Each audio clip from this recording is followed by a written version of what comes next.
A 65-year-old man who was about to get married was killed in a hit-and-run crash in Plymouth this week. David Schuman spoke to two of the man's best friends about the legacy and family he leaves behind. Many relationships are now lost following Greg Schneider's tragic death in a hit-and-run crash Wednesday. His fiancée, Carrie, now mourning. She's by herself now. It's tough for her. Nieces, nephews, friends. Greg was the godfather to Michael Ritchie's son.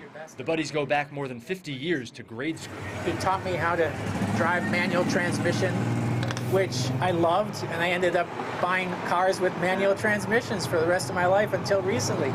So you never know what was going to happen. There was always a new thing to learn or to explore for Greg. Greg was a civil engineer and a pilot. We looked upon that as, well, I'm not going up with him.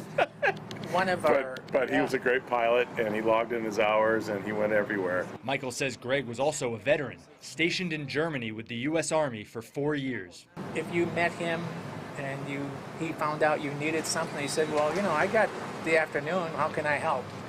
That's the kind of guy he was. Greg's friends say he was in the best years of his life when he was struck down while walking his dog.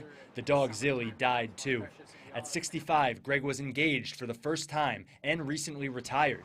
Jack Blaschke, a 19-year-old, is charged in Greg's death with 2 counts of criminal vehicular homicide.